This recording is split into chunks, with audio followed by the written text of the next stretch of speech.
Dans mon équipe message, hein, un message Yacine Abissalou a commis que non, félicitations président Bordeaux de m'avoir formé.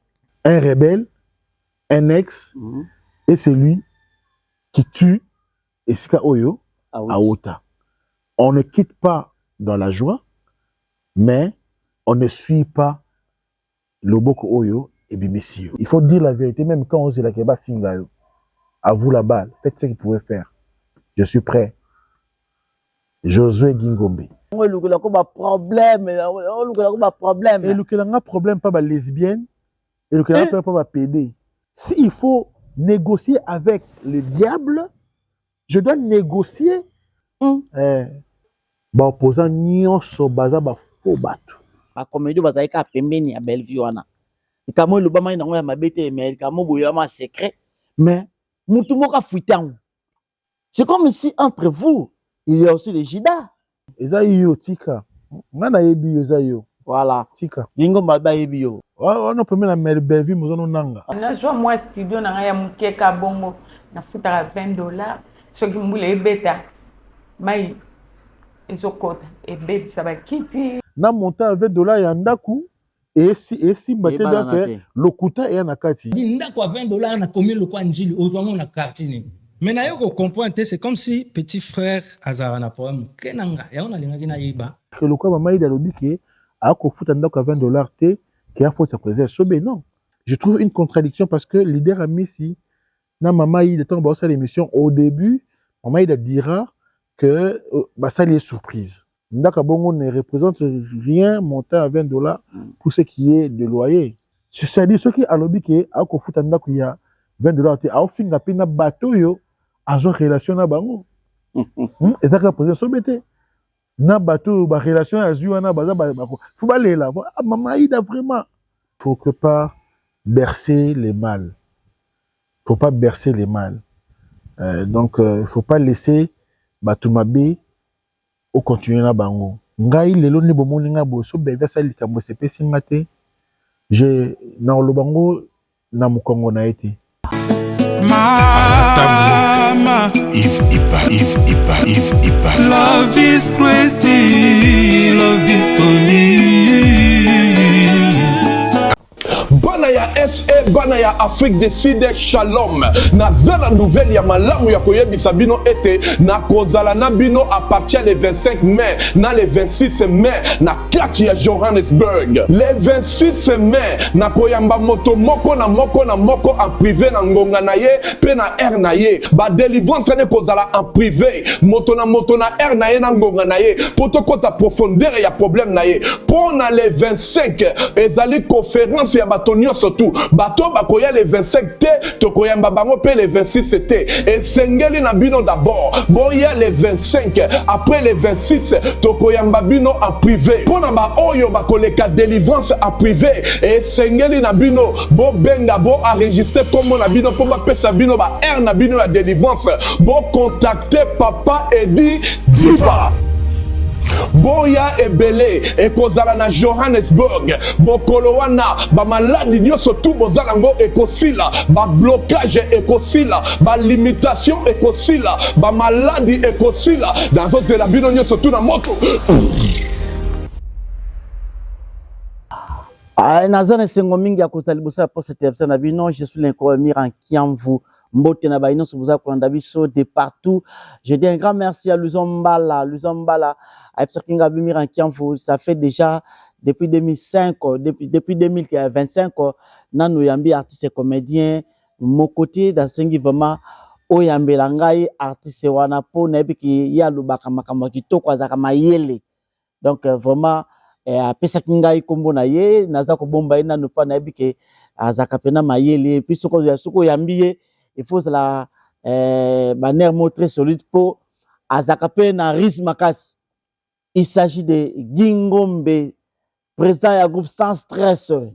Gingombe Azamutu Boebi très bien, Azamutu Asepisakabino, Ajuakasa Moussa Naye Malamu, le Tokosolo la Makambe Bele, surtout au Italie Moussa Naye, pe Moussala ya Bango, ba comédien. Gingombe, bonjour. Bonjour, Miran Kiamvu. Bonjour Nabalandi à chaîne Super promo. Super promo. Na pesi rapidement mbote na patron Yves Ipam. Na pesi mbote na Baguilen, baza ba team na ngai, ba amoureux. Il y a groupe Sans Stress International, ba amoureux, il y a groupe Sans Souci d'Afrique. Et puis naza coordonnateur. Na pesi président na ngai Nzetambi la 9 Young ici Kazali ko séjourné na Paris et na mwasi na ye Ndeni Maman Mokonzi avec tous mes petits. Je salue ma femme, mon épouse, la chair de ma chair, ergo moi-même. Donc Yoana, donc ma bête la ketolo, et puis na bête la Mukongo. Donc moi aussi na ngai na ba na nyoso na pesi bango mbote. Et je suis là, hein, Mira. Mm.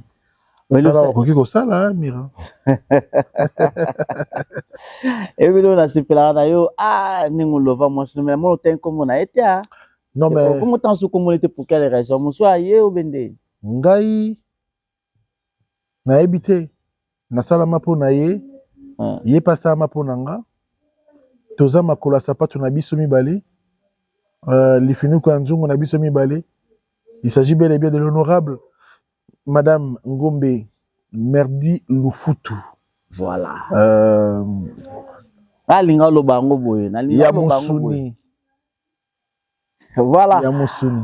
En tout cas, tous en essengo vraiment ya koyamba yo na plateau na biso. Merci parce que répondre il s'agit à demande il y a Luizomba la les grands mannequins depuis Espagne.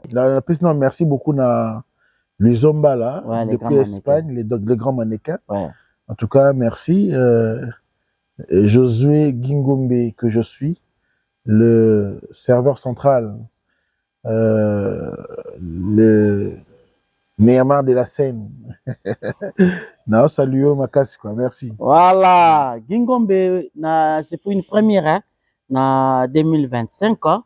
Il y a cause à plateau moko surtout. Ah, 2025. Ok. Plateau moko boye. Gingombe. Alors que na kanaki na ndima susu yote. Ah, bomela moto mon frère. Voilà c'est les cas qui. On go te kanga ba fan na yo to fan nanga. Voilà maman les gars il est na coulisse. Ouais. Depuis 2025 au tourné déjà combien de films? Des films mon côté depuis 2025.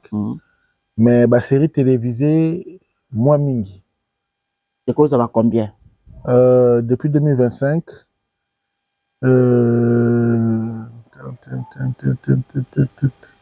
attends, bah 8. Et loko est vraiment, Gingombe Zamtamaïle, ça s'appelle fort. Ok? Si vous avez un bureau, tu as un bureau, le quoi, mère pas à maïle. Ba film ou ça là, aux comme tout, ils allaient bien pour l'intérêt nini. Bon, on a vu bon pour l'intérêt parce que Gingombe le loyo. Surtout beti Gingombe papa na Google to yeba Gingombe en 2025 a tourné ba film combien et ça mala momingi te mesoki olingi oyeba Gingombe en 2025 a tourné ba film nini okoyeba parce que zali mais okobeta na Google kasi on a tourné mais okoyeba ngai na betite autant que tourner na betite c'est-à-dire que ce n'est pas à moi de mettre biloko onga na osala na serveur. C'est automatique. Comme je suis déjà enregistré na Google, tant na osala eloko et que zo leka. C'est automatique.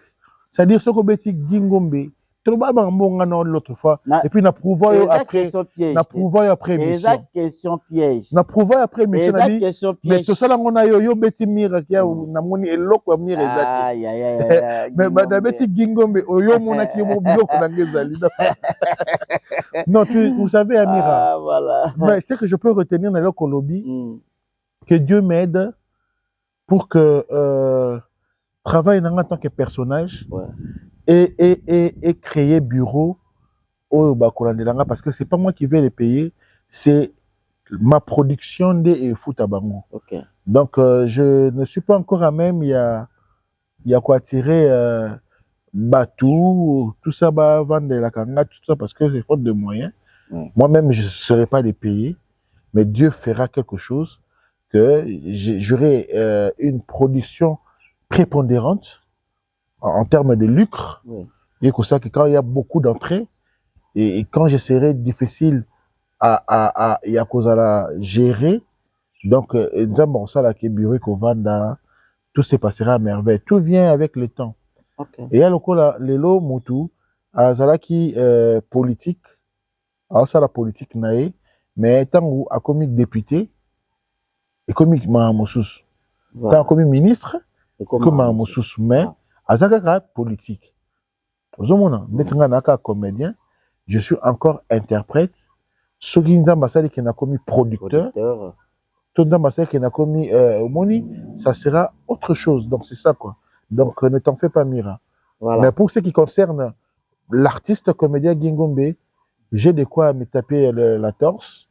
Je suis na réseaux sociaux, information nanga, ezali, surtout en termes de production, en termes de séries on a tourné, en termes de tout ça, donc ezali nanga, donc vous n'avez rien à craindre. Tapez, au sommet tapez, au monde.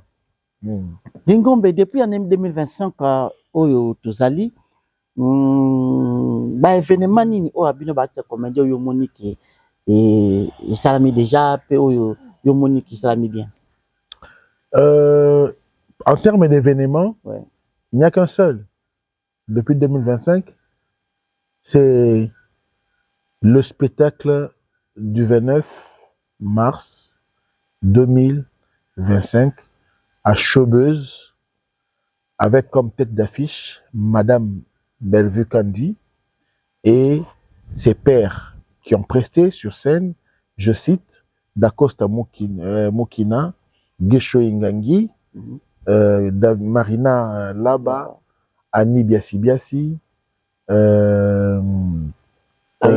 Aïda, Tito, Décor, Mama Kalunga, Mama Moseka, Marie-Jeanne Bololé, Guy Rock Biambongo, Patrick Kabundi, et puis vraiment, si je n'ai pas cité tout le monde, mais le spectacle du 29 mars 2005 jusque-là, c'est le seul, peut-être le premier événement culturel en 2025. Au monde lobby, en 2025, le premier événement pour. Nous avons l'espoir que Bilo Kabongo et s'est multiplié. Batum Sususuki Moyen Ali, Balanda Lokolo, parce que en termes du théâtre, Madame Bellevue est venue faire renaître la renaissance du théâtre, parce que jadis, théâtre est assusté, spectacle est assusté, mais aujourd'hui, le théâtre, et puis Asali sorte mi balé. Il y a aussi Salamaranango et tout, mais qui n'est pas le théâtre.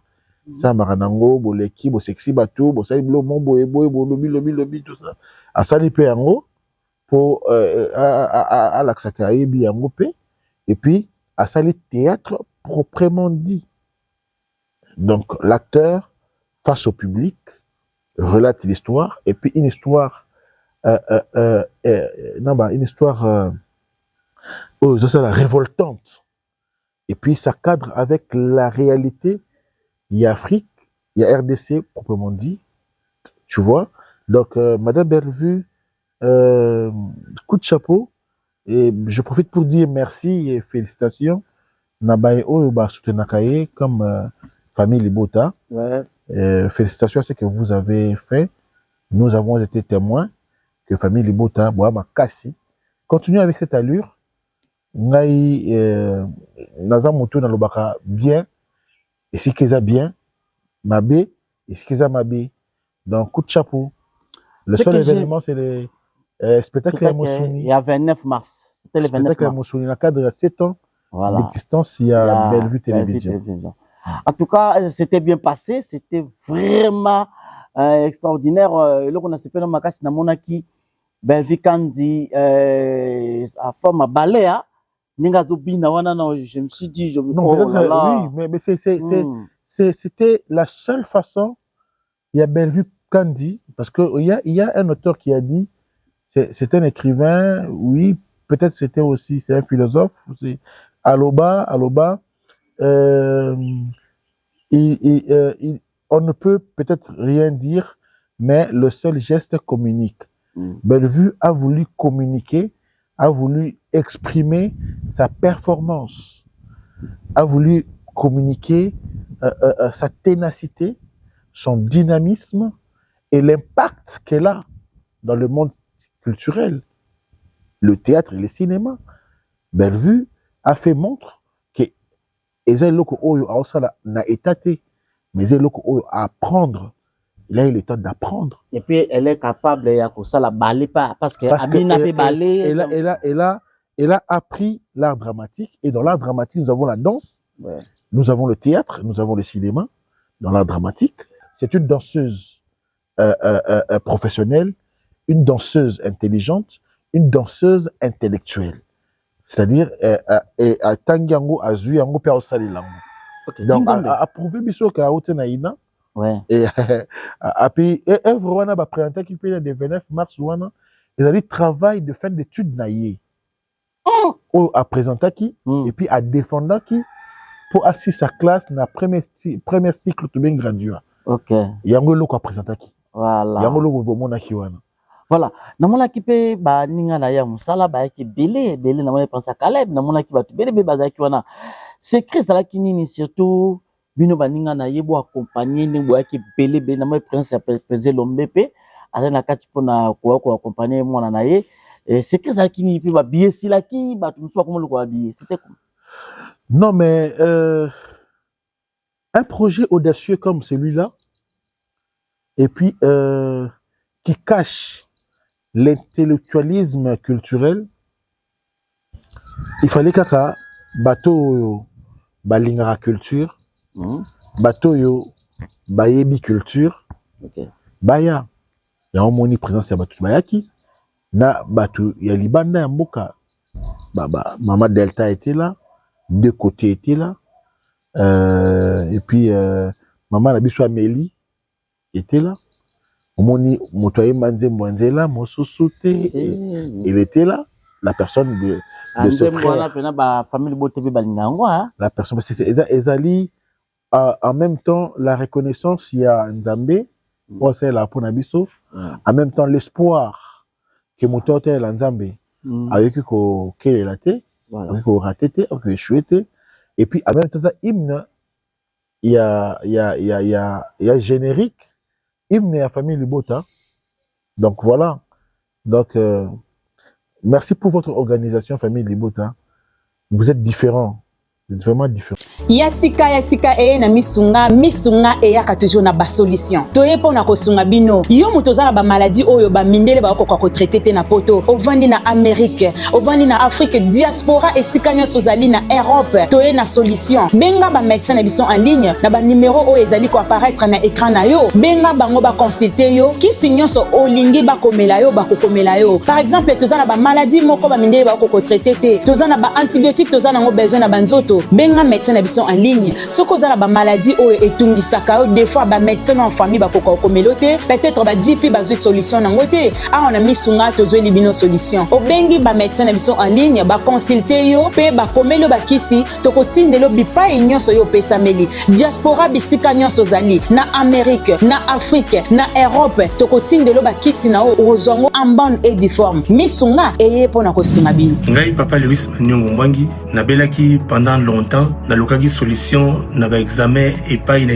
na ba centre médicaux mingi na ba centre hospitalier mingi solution za lakiti ba bana ko pesa ba kisi wana e bana soko bakisa ngai passe na nzoto pe ko vingisa ngai lisusu e salama yi que na yako za contact moko en ligne et na tanga ki titre na mo ki misunga docteur en ligne réellement zo ki numéro na bengengo na zo ba médecin na ba consulter kinga en ligne ba pesa nga ba directive ni na kolanda et puis tant après ba tininga ba kisi wana na meli lelo ngai yo na telemi na komi ko tambola na komi ko solola po ba seka kinga ba oya okufa mingi ba ko teki akufi déjà to kene kolela ye mais ba lela kinga te nzamba sali à travers misunga docteur en ligne ngai yo na solola na bino na ko pomba yo nga mokote et sengeli na yo sapia bino yango po bolo na pensela na ngai faire la maman nazala na felonde na mitungisamaki na maladi libumu pasi na makolo pasi badokter a na felonde basalaki nga baexamen bapesi bakisi bandeki kosimba kaka te ti naye kozwa numero ya docteur en ligne nabengi bango na explike bango kananga batali ndenge na explikaki bango basali bango moko badiagnostic ti baye kopesanga bakisi bakomi bakisi bayi bakisi oyo ekosunga yo batindeli nga bakisi yango mpe na poste nazwi yango na meli na miyoki mpe bie bandeko ngai nalinga sunga mpe bino soki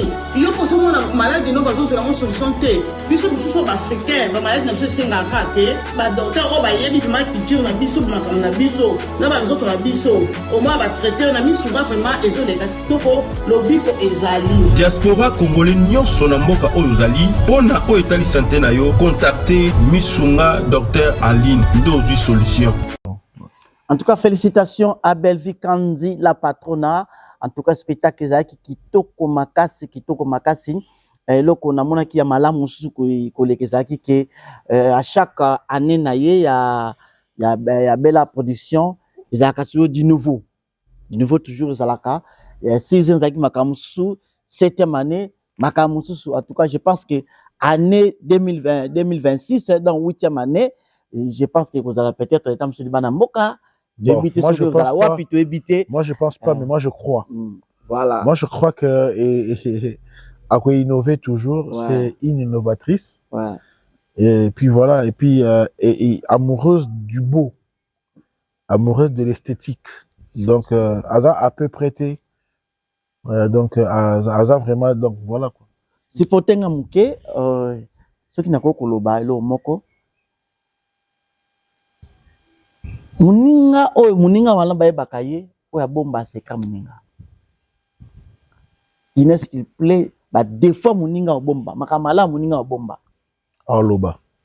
Et makama tena s'il faut plaît makama voilà makamala oloba mais mabe a bomba.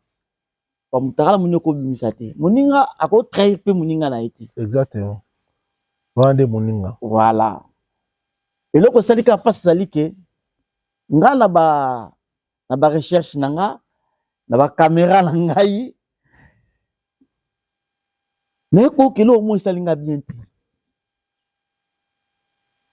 na kata spectacle tout ça et salami na très bien makam solo ba na kata coulisse mais kaka parmi bino au mona mutu mususu ka ba comédien bazalika wana ba comédien bazalika pembeni ya Belvi wana ikamo lo ba mai na ngo ya mabete mais ikamo boyo ma secret mais mutu moka fuitango paf le comédien de la RDC a beti article moko wana mais article a beti wana et le maki na secret mais siko ebimi ndenge nini c'est comme si entre vous il y a aussi des Jida. C'est ça qui fait la nature hein. C'est ça qui fait la nature. Yo mota nkutu Jida ezaki na nini Jida na siècle nini. Donc ba Jida pe à siècle présent bazali. Ils ont même peine à sommet de l'État. Les gens qui ont dit que ça, secret pour Azobanga, nous sommes filtrés partout. Nous sommes filtrés jusqu'à la moelle épinière. L'infiltration nous sommes infiltrés plutôt, je vais dire. L'infiltration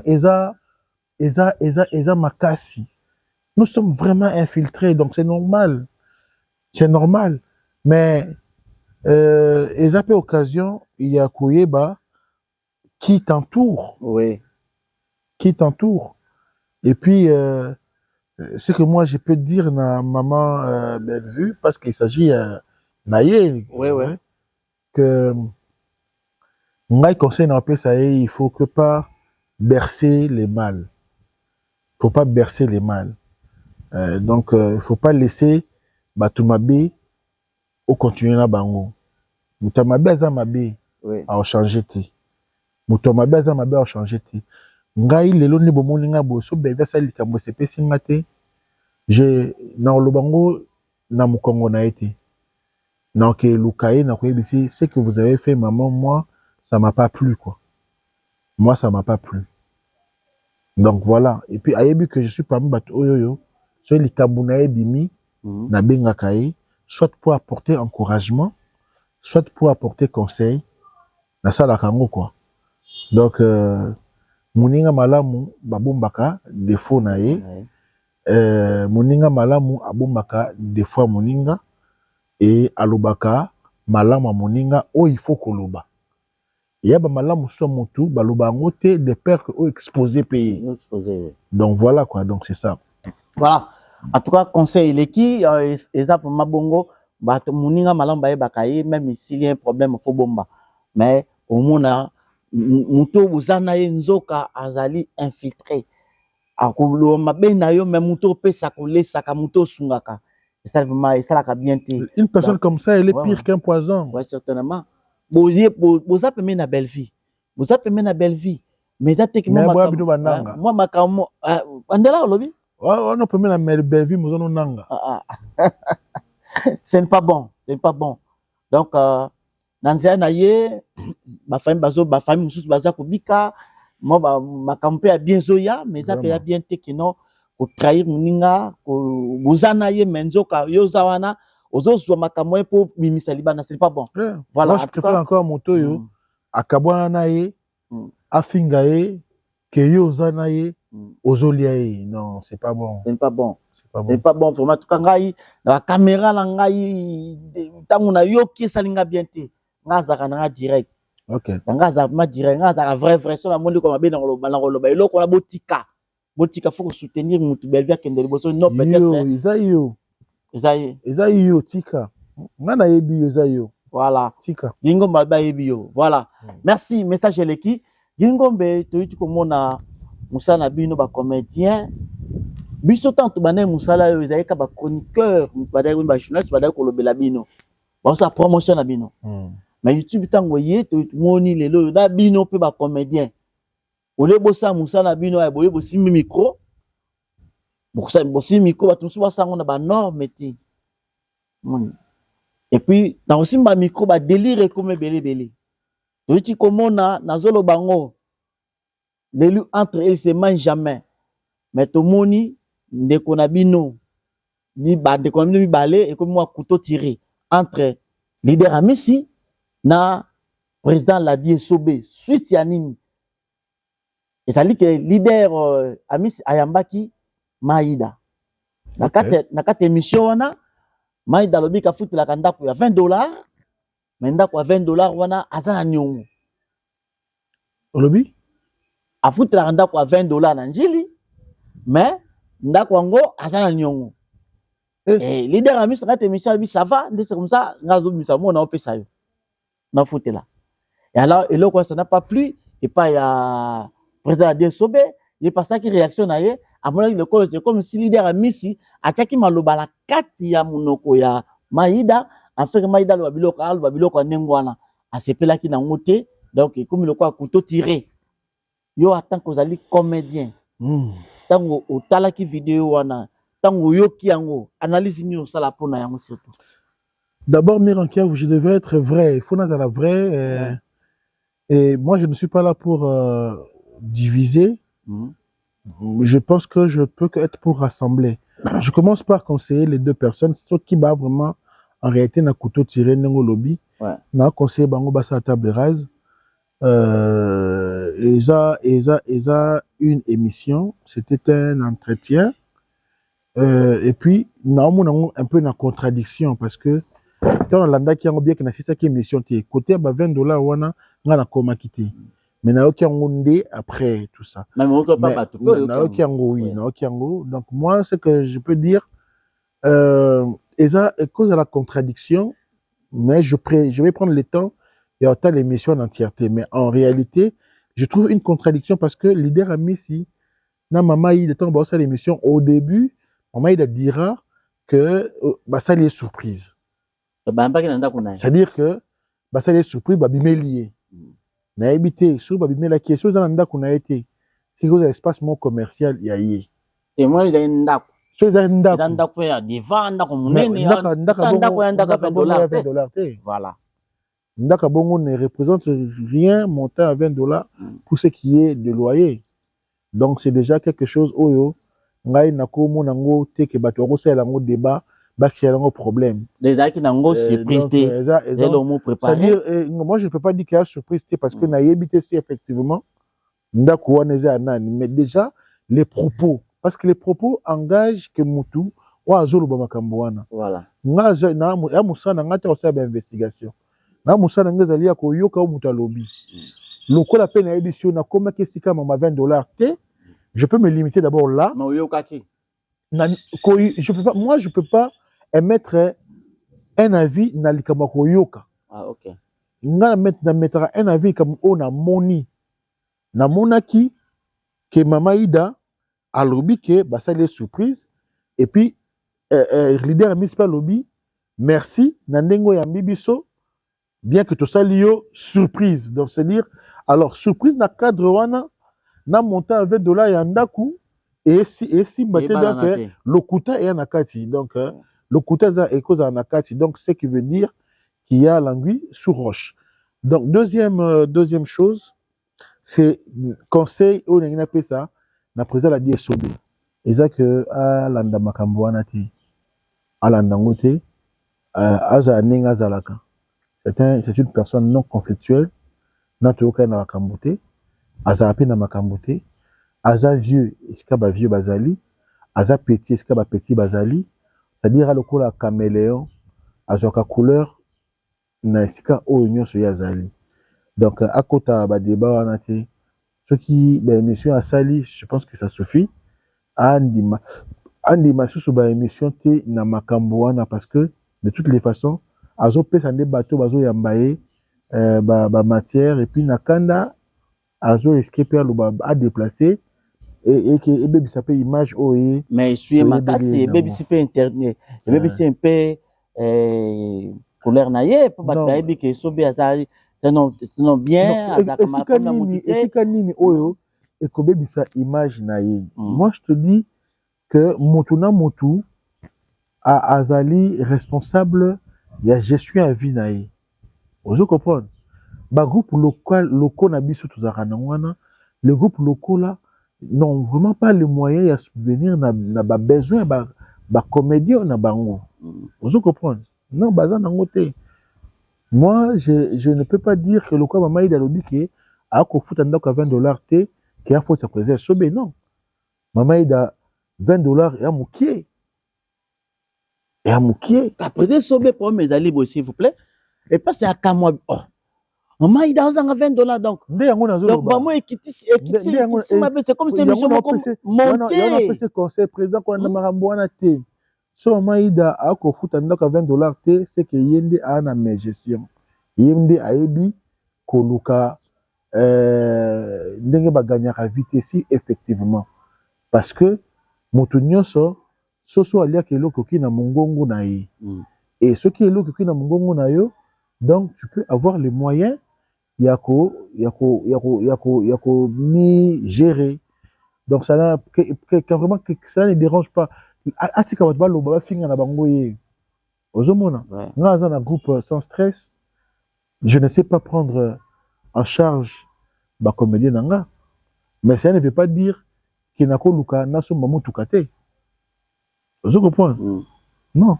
TV zali eloko o et puis ça mutu nyonso moyen il y a cause quelque chose il y a créer un annonceur parce que on te donne l'espace à la télévision. Quand tu joues bien, tu cherches à avoir un bon carnet d'adresses, tu vas vivre comme je suis maman Idalobi que non avantage au azul na TV ce sont des relations. C'est-à-dire ceux qui a lobby que a ko futa ndako ya $20 te a ofinga pina bateau yo azo relation na bango. Et ça que so bete na bateau ba relation azul wana baza ba faut balela maman Ida vraiment. Ah, bien-aimé dans le Seigneur Shalom, c'est bien moi votre frère, le pasteur Israël Nash, représentant légal à Ophelina. Jésus est mon papa. Jésus est mon papa. Kinshasa déjà bosunga kaboyebi. Tozana quartier Kauka. Tokangamina université Kimbangiste, c'est Prince Bongo. Ça fait déjà une année. Toza sous Ophelina. Jésus est mon papa. Na Goma. Kola pesa ki initiative. Top banana Goma. Ça fait déjà une année que nous Ophelina Jésus et mon papa na Goma. Nous avons plus ou moins 58 enfants na Bilili. Et bazo benga biso les sous baba kisabana tozoyeba te toa juste na ndako ya 5 chambres tozoyeba te bakovanda wapi bakolala ndenge nini tala bana kutu bazovandela mabele. Il y a vraiment beaucoup de difficultés na Goma précisément na est bisika bitumbi ezali par rapport à la situation ya mboka, par rapport à certaines réalités aux passées na mboka nde nazosenga bandeko nyonso ba vrai patriote nyonso tosunga bana oyo bazokufela baparent na moment ya guerre ezanga ndeko na yo pasteur Israël Nage naza juste simple individu oyo nzambe apesi mosala ya kobokola bana et soki ngai un simple individu nazwi capacité ya kosunga bana oyo combien plus fort l'état nde nasengi na bato nyonso ya motema malamu bato nyonso balingi basunga baofele ya Jésus et mon papa Goma ba contacter biso na numéro bozomona numéro na biso eza plus 243 89 72 32 229 tozela lisungi ya bato nyonso mpona bana oyo baza na Goma précisément mpe baoyo baza na Kinshasa. Je suis un vrai patriote, tu es un vrai patriote tosalela mboka na biso ata mpona kosunga mpe kobokola baorphelin na kombo na Yesu napesi bino mbote mpe ciao merci. Jésus est koboy ngamna nena pesa koboy ngamna bimo lobi ke ba fan na ye ya bien baza oya poto c'est azofinga na ba fan na ye ya poto donc ils ont débatté donc ils ont ngo débatté c'est ainsi que mission ba lobi ke des mission moko ya matolo et puis ba ke plus loin ya koloba ba commentaire ba ke loba ke non pour ça leader ye na kata émission wana ba préparer ki yango ba check non après avoir aussi l'émission ba che numéro pour ba mbongo ba totinda pour na mama Aïda soke ye ya kanyanga pe ba kaboli et puis c'est un président Lombe par exemple sobe à lobby que tozala ka bien na leader amis abi pechuana ba place nyoso ya yaka abebisa kaka c'est comme si donc pour naie en vivre na makambo ya ko détruire bato la propre président sobe. Ah ben moi je peux pas entrer en contradiction na maloba président sobe parce que yé mokonde ayebi mamazo loba mais moi je sais que na émission na ya mama ida onga na landi na zomona eloko na lobi ya leader ya misité na zomona te l'émission peut être préparée l'émission peut être non préparée mais les questions eza ya moto à poser réponse ya moto à répondre. Okay. Que chacune des personnes à répondre na ba acte naï. Donc ça fait mal na présent et sobé ça lui a fait mal peut-être na ba commentaire au batu basali na conséquence il y a makambo bien émission mais moi je peux pas dire que nazana lo baté les amis c'est ça qui on encore non moi je suis pas là. Laissons attirer Zani na kati makambo non la leçon à tirer eza krake tango ya bayambio na émission tango yambi pe mutu c'est-à-dire esengeli boye banini booloba parce que TV n'est to apprendre ngo et que comme matisayo tout peut kitsayo ce qui au sali auto-rédaction il y a ba propos na oté ozomona donc mais la leçon à tirer c'est que pour passer à la télévision ou pour faire de la télévision votre métier il faut apprendre et ana ce que apprendre ngo oye ba éthique ok peut déontologie donc ndenge moto lo bakeno aujourd'hui nous sommes comme permis il y a aussi un micro. Voilà. Il y a Coco, ma journaliste, mais moi je contredis. C'est pas qu'à aussi ma micro qui peut te faire devenir journaliste. Montaro aussi ma micro, à son bine micro, à tes son comme une roloba. Donc, et en outre, et comme ce journaliste. Au comme un journaliste, c'est ceux qui ont yebi ba norme journalistique. Donc, n'appelez pas ces gens-là les journalistes.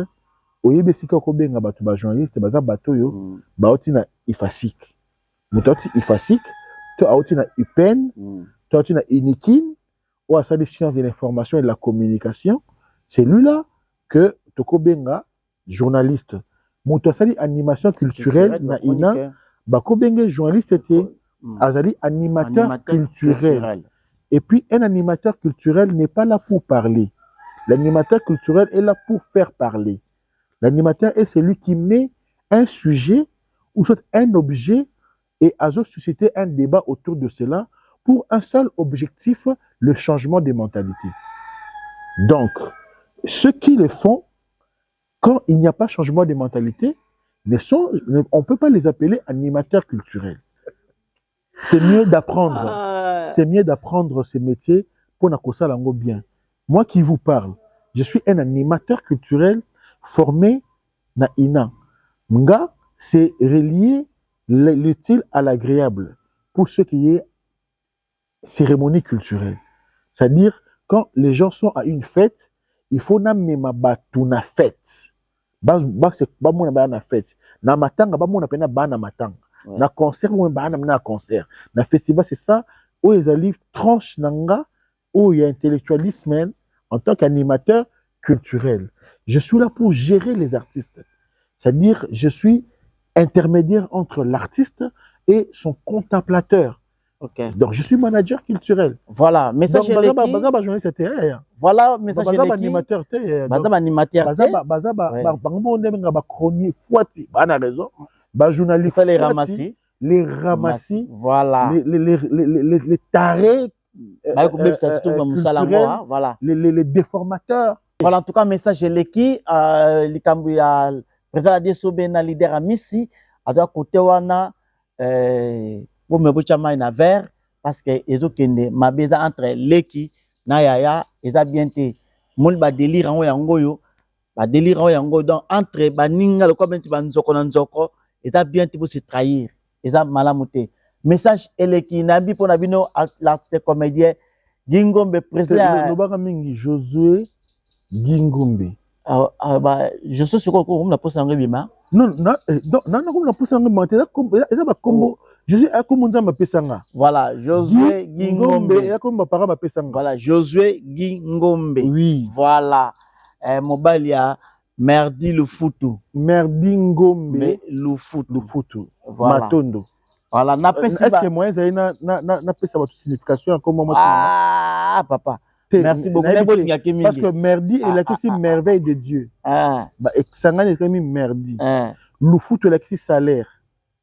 Salaire. Matondo, il a aussi merci. Ce qui, au Seigneur, merci pour le salaire, au le pessinga, il y a merveille, au Tinanzambi. Donc, Dieu merci. Oui, Dieu merci pour les merveilles dans ma vie, les salaires merveilleux au Pessinga, donc un don vivant. Problème. Et le problème pas lesbienne, et le pas PD. Donc, le problème pour moi, c'est que moi c'est lesbienne, ce que moi c'est PD. Ce sont les homosexuels qui ont un problème. Pour moi, pena azarana ki mobali, nazana ki moi sikati nae, tant moninga comme sa partenaire nae, il faut salo elengi, ou banga penza benanga bakumisa nga bongo, to ngape na kumisa ka bongo. Donc voilà. Merci beaucoup, message Leki. En tout cas, Nambi Ponabino, Gingombe. Merci à tous, Josué Gingombe. Merci à tous les Miranettes. Miranettes, là, wow. je vois Miradiane Kiamvou, Sarah la Perle Noire Kiamvou, Dosmi Kiamvou, et pourquoi pas Missouria Léana Kiamvou et Merdi. Vraiment, merci. Bangotou ba marié. Bangotou ba marié. Mimi Balé ne va pas marier. Ah, Mimi Balé va marier. Voilà. Palinaïb Sarayo, comme la Gingombe, c'est la facilité. Mboka na biso ils ont traversé un moment très difficile, surtout ils ont allé l'idée d'opinion. Tant que vous avez mboka na kindi surtout. Quand tu as côté parce que tu as gagné ta, tu as gagné parce que tu as continué malamoko. Voilà. Moi, je déplore comportement, il y a opposant, il y a pouvoir, il y a mboka. Je déplore vraiment. En tout cas, notre Congolais na misu congolais to fongola misu ba opposant nyonso baza ba faux bateau. Ce sont pas des personnes en qui nous pouvons fonder notre espoir. Na opesa coup de chapeau na madame Nene Koulou, coup de chapeau monsieur Adolphe Mouzitou, comme bien Bazaba opposant, mais pour la cause noble, l'intégrité territoriale, le patriotisme, pour sauver la patrie, il faut tous se mettre ensemble. Cela ne demande pas l'opposition, ne demande pas la majorité. Ça demande l'union. Tout sauver dans nos mboka. Parce qu'aujourd'hui, ceux qui mboka ou bazui ango et pas banguna, c'est-à-dire Torozasu ba congolais té. Ba on peut savoir ce combo moko boy et comme état mosusu. Et à ce mboka na biso té mutu moko té a jouir nango. Donc mutu nyonso aza contre la démarche au président de la République à Osala. Il y a que tout yokana ensemble pour qu'on sorte quelque chose d'union nationale, de cohésion nationale pour bouter dehors l'ennemi. Donc, on a contre Ango, Aza suspect. Aza suspect. Le président avait dit qu'on dialoguer dans M23T. Mais comme il est un humain, Atali non. Najuba conseil à battre belé. Donc, il faut qu'on soit là, comme Moutalingi Moka a accepté. C'est ça l'amour du pays. C'est ça l'amour du pays. Alors qu'il n'en soit na Kagame car na lifelo. Mais à ce na Kagame exactement capsulé na Kagame pour l'intérêt Yamboka. S'il faut négocier avec le diable, je dois négocier pour préserver Mbokananga. Cela ne veut pas dire bazongi ba ami. Parce que zako benga ami. Mais ako benga sou amité. Mais ceux qui font na ennemi nanga pour nana zob intérêt à Mbokananga, je dois le faire. Donc, président de la République, j'estime que tout Congolais est derrière vous, de manière à ce que tout bouté ennemi dehors. Tous les opposants que vous sont des commerçants, naba oba na kati ya majorité. Comme moi, Union sacrée. Il y a les infiltrés là-bas. Il y en a ils pensent que le président de la République a tant de robots là, rebelle kota,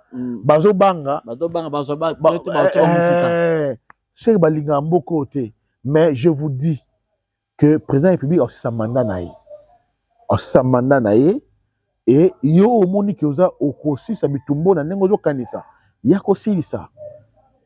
Moi je trouve que il n'y a pas d'opposants dans Mboka na biso, il n'y a que de traîtres, il n'y a que de capitalistes, les égocentriques, batoyo, sorciers et les voleurs oyo car pour olingara mutute donc on dit au trahir Mboka. Et surtout Azap juste un mandat naïe.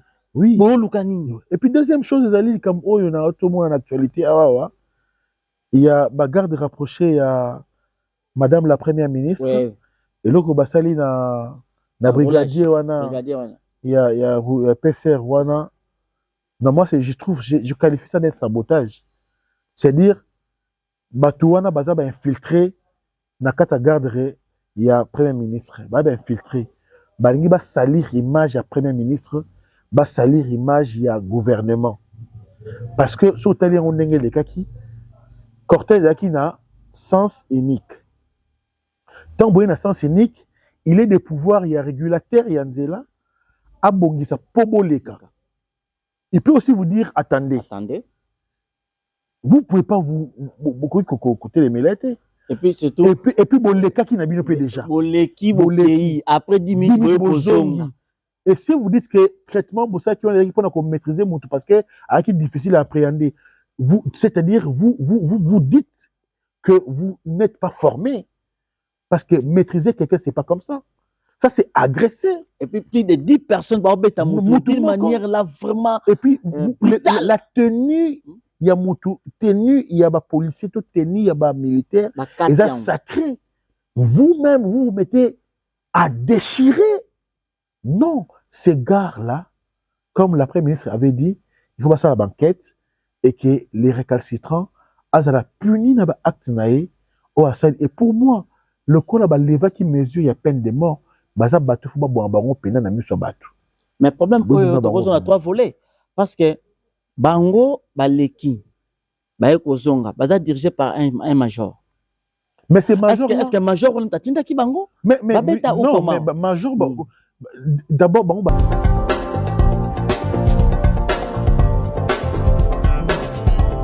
Pas question de vous tergiverser pendant vos longs et courts séjours à Kinshasa, la capitale congolaise. En famille, couple et singleton. Le meuble EMA met à votre disposition des appartements répondant aux normes internationales.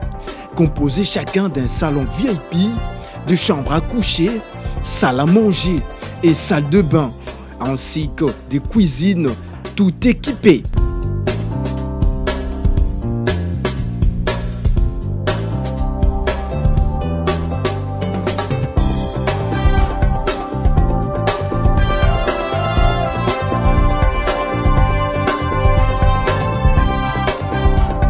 La connexion Wi-Fi en permanence. Pour les problèmes de coupures intempestives de courant électrique, un générateur disponible pour alimenter ces bijoux.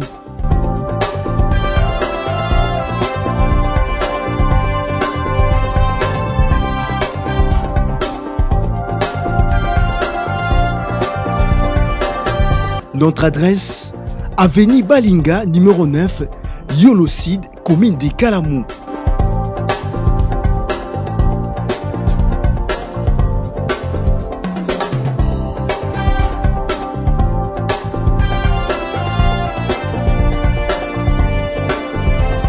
Pour plus d'informations, plus 44 74 66 38 44, plus 44 75 39 90 053, plus 243 82 31 46 488.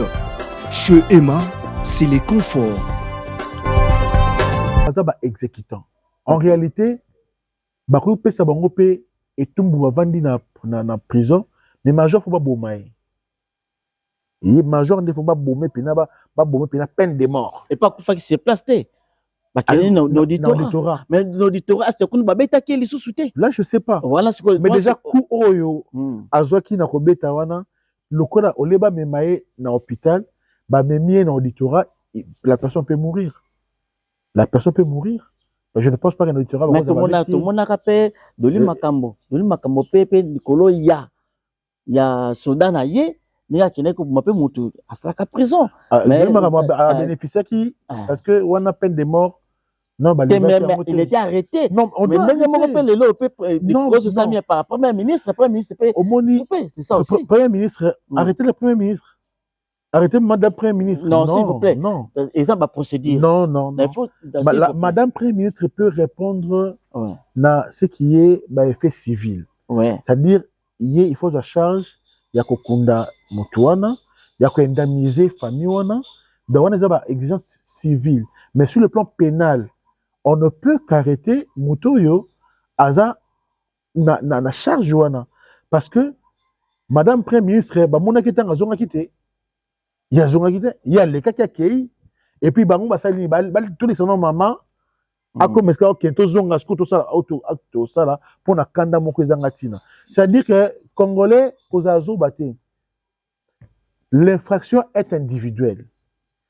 La personne oyo atinda ki ba beta motorana c'est lui qui est chargé de la garde de la première ministre.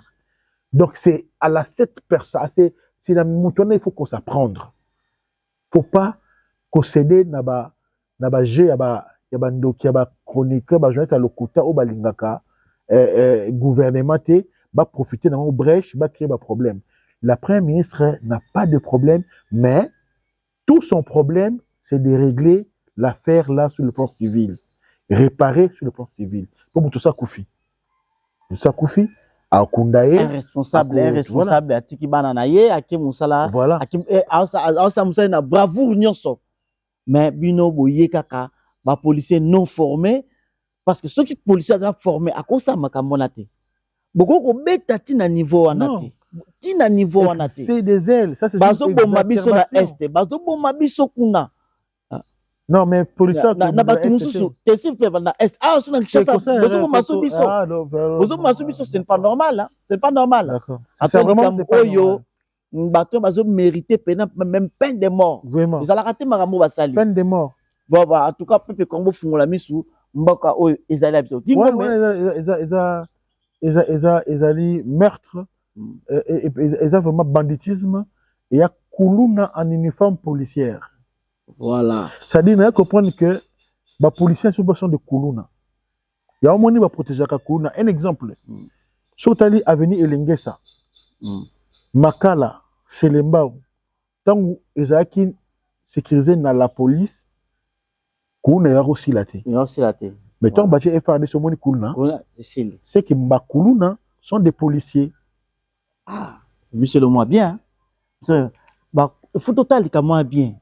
Donc Koulouna s'infiltre la carte de police, policier comment koyoka na Koulouna. Exactement. Voilà pourquoi Koulouna est si la raté. Et si la raté. Dans ce qui va se préparer que kende koluka ukanga Koulouna bango mutu bakobenga ba petit nanga keba parce que balinga basi na kati ya ba famille wana. Ba ça là ba réunion. Ba mela ba ni ba. La réunion il y a ba policier na ba Koulouna, c'est une réunion inter Koulouna. Oh, c'est-à-dire biso to kabasko ba département, chaque département il y a police, bien département civil. C'est-à-dire ça analyse étudier terrain bino bo beta botan bokanga bino ba tika bino pa biso tanto ba tika pa biso biloko bozui wana to rozwango to kabola pourcentage to kota bino pas formalité na est-ce que vous savez que na mona motaisika ke non ngai so pona yiba mais ba millions de dollars parce qu'on a eu millions de dollars déjà procureur tout nanga yaya pourquoi ça eza mokonzi za calme okota prison na oui misango te yo lobaka na yebité okota prison comme ça 1 million wana ngana na droit il y a 400 000 moto ça sabino a ozo 400 000 donc eux etikali ya nini donc 300 000 etikali combien 400 000 ya yo. Ah, un pays. Makambo aussi là parce que même le ministre de la justice Constant Mutamba a otem la makambona toujours ben on sait appelle la ministre Constance nayo etika la ka Constance comme nous Constant zala Constance nayo etika la en tout cas moi bilora mike ko kota wana te vraiment to lo bana biso ka boye mais a peu gouvernement et l'union nationale soya o balongoli elisusu. Bon, beaucoup de gens malamu, mutatele na makam toujours alongwane kaka. Ah, c'est va en voir. Na mboka rythme. Jean-Pierre Bemba, en tout cas, coup de chapeau. Et émission politique, toi va congolais, toi va congolais, tu as droit de tout le bilan. Voilà. C'est-à-dire, il faut dénoncer les mal. Il faut dénoncer les mal. Il faut pas habiller les mal. Il faut les dénoncer. Voilà. Parce que on ne peut parler que si les mots pour parler est plus fort que le silence, oui, mais lorsque vous avez le silence, tout le monde qu'il y avait la haine. Ingo metuzongi na musala la bino ya théâtre pona tikayo na tikayo na moja ozo sinalinga jake mira kata voilà OK ne musala voilà dingo mais na moni présent Bodo a eu ko fêter 25e anniversaire groupe naie Africar les gars qui m'a très bien à Vinayo surtout on a oui j'étais parmi les invités le président Rock Bodo lui-même connaissant que Aza modèle nanga connaissant que Aza repère nanga après c'est une invitation vraiment et c'est historique hein, que 25 ans il y a Africar création il fallait que tout le monde n'a pas trouvé un modèle base à la main. Je suis désolé d'un après ça excusez pas présent parce que écoutez un na musala et nazo qui tombe na ya koyate mais ce n'est pas une moindre personne Rock. C'est vraiment un artiste complet. Il a répondre à la fonction sur la comédie. Il est humoriste. Il est interprète de scène, de théâtre. Il est réalisateur. Il est metteur en scène. Et il est polyvalent. En tout cas, c'est un modèle pour Josué Gingombe. Félicitations à tous les acteurs de Africa Création pour votre sens de dynamisme. D'abord, Babiloko ya kolongwa. On a longwe nani on est Africa tout le monde en côté.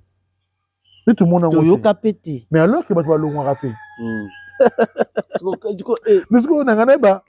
Mais on a benanga pe na. Basala nini faut pas bomba le Cameroun yo kanate. Au sein de nini. Et puis apprenaka la fidélité et l'ancienneté. L'ancienneté. Voilà, l'ancienneté. L'ancienneté, voilà. Apprenaka l'ancienneté et la fidélité. Donc, pour président Bodo, c'est-à-dire un ancien et celui qui garde la racine, Yassika Aouta. Voilà. Un rebelle, un ex et celui qui tue, Yassika Oyo, Aouta. On ne quitte pas dans la joie, mais on ne suit pas le Boko Oyo et Bimissio. Voilà. Na président Alpha, ah oui, a félicité qui est. Non, mais est-ce qu'il y a un mouton félicité? Nandimité. Tout Congolais, tout comédien a l'obligation de féliciter le président Rock et Africa Création par rapport au 25e anniversaire de Bongo et puis par rapport au fonctionnement de l'organisation et la structure. Dans mon message, un message à Sila Bissalou a commis que non, félicitations au président Bodo de m'avoir formé. Et t'as dit que le courant qu'on a comme ma casse formé. Non, en tout cas, Miranki en vous. Miranki en vous. Koko Tsanga na terrain wanate. Et ça, terrain oyo na kota kate. Pourquoi? Na linga kota ngote. Pour quelle raison? Parce que je n'ai pas d'intérêt kuna. Il faut nous oh makambo zo pesanga avantage et pesanga intérêt. Le bon pas là vous m'amenez na lokoza moins important pour nanga. Ça n'a aucune importance. Je n'ai rien à gagner là-dessus. OK, merci. Donc c'est ça quoi. Merci Toleki. Lelo yo mama bolingwa kufi. Mais toujours comme moi. Kaka baninga génération na ye, to bande connaît à groupe salon. Mais tout le monde adapte ceux qui comédie moi kufi tout le monde appelle ba comédie ba ya belé. Mais il on est sali penza ke. Même na réunion où to le kabaye ba comédie ba ye penza te. Et puis ba comédie ba zo ya te. Pourquoi il on est ça la bongo surtout. Mais et comme ça nga vraiment makamususu. Nanou tokundi mama bolite. Hein? Arrêtons makambouana. Nanou basali liste ya contribution ya babsek ya mama bolite. Arrêtons makambouana. Ce n'est pas important. Moutswa Koufi a mérité honneur. A mérité ba discussion autour ya été. A été. Donc bato na nga na mo ko balinga ba on dirait ba luka ndenge nini batu. Balo ba bien mama boli pour longue ba balo ba kena o point ni mama boli pe to ba to ko fe ya za ko ya te lo ba ko ba to lo ba ngwana lo ba to luka e ba lo ba ngwana e lo ba to lo bango te parce que pour le respect ya mama boli to lo bango te. Deuxième chose ba yaka esika matanga ezalaka pona kota nani ayeto na ayete. Il n'y a pas d'invitation na Misika Matanga pour dire que Moutou a été sali mabé. Attendons enterrer Mama Boli, attendons voir les obsèques de Mama Boli. Parce que moi, je ne suis pas des groupes Salongo. Je ne suis pas non plus jusque-là dans la quête Misika Matanga ezali. Mais vous n'allez pas me dire qu'il nous a affecté. Nous a affecté. Très affecté. Tu partages la scène de Mama Boli, ou l'on a ça là-bas. Maman souste na joie bouchu na ye na qui passe maintenant bombazana ta joué ça scène mon maman boli. Nous avons les soucis et on pleure, mais peut-être un souci non toujours tenté il ne comprend que la batu attend non na ba o ba lo belango na habité bo créer ni Voilà, merci.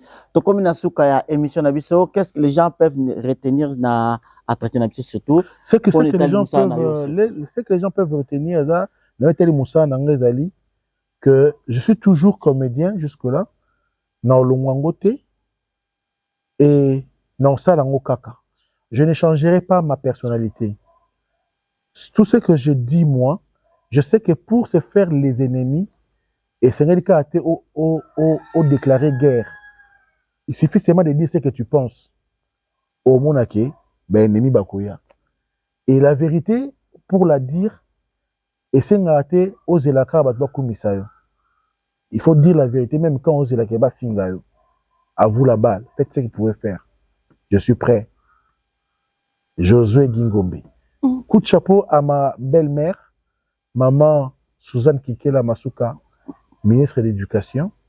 Coup de chapeau à mes grands frères, Rodolphe Mongo, Richard Niembo, Marcelin Sedou Loutadila, Coxon Mongo, Glody Loutadila,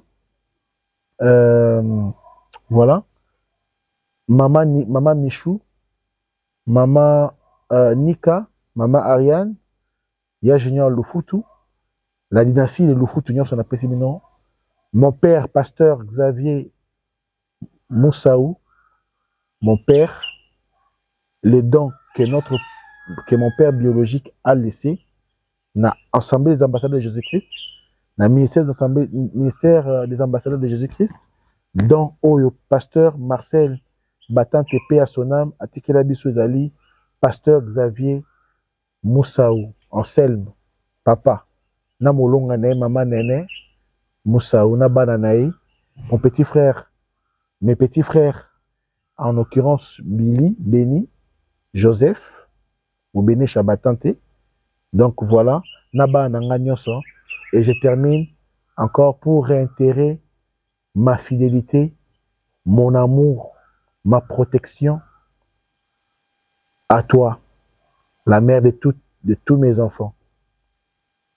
En commençant par Junior, en terminant par Jardel. Merdi Lufutu. Ngombe. Voilà, ceux qui veulent contacter Ngombe, Bobenganga, Tobengaye Moko, na numéro ni.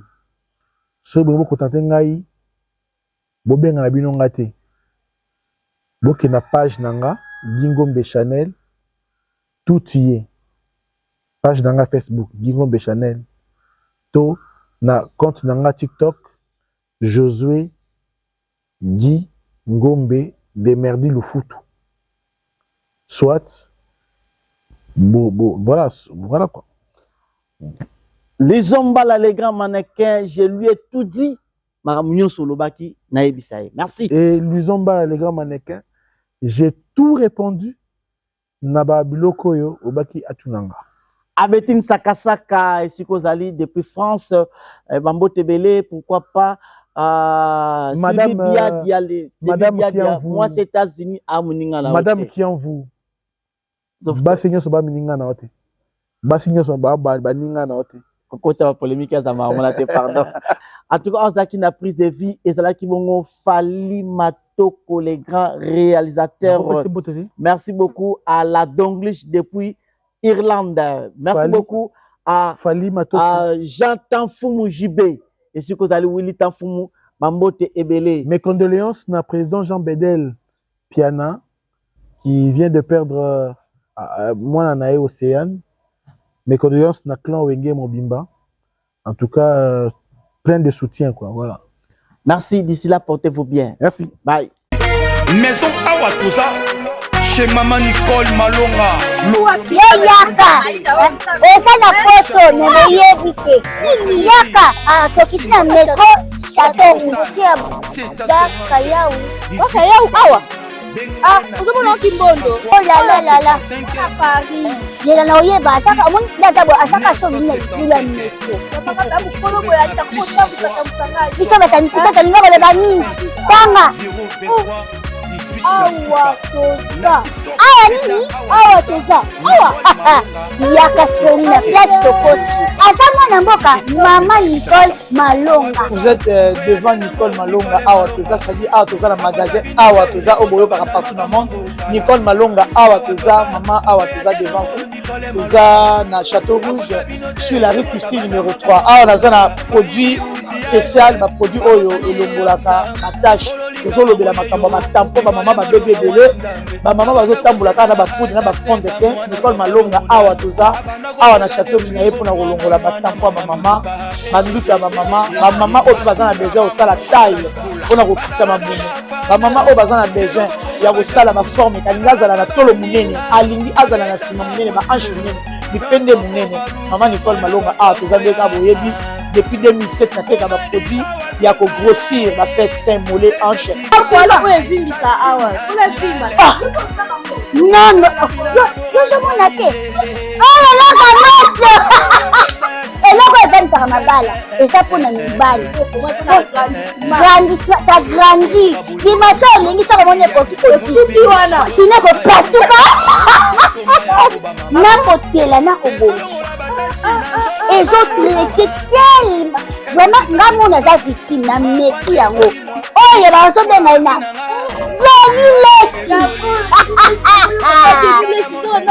Lesi yeyo azobongisa loposo baproduit oteka yango légalement na magasin ezosalama na laboratoire ya mondele awa na poto tozoteka yango légalement. Je pense que omoni ndenge eza na barayon eza eloko moko ezosalama naturellement, ezali baproduit authentique esalama naturellement sans aucun produit néfaste.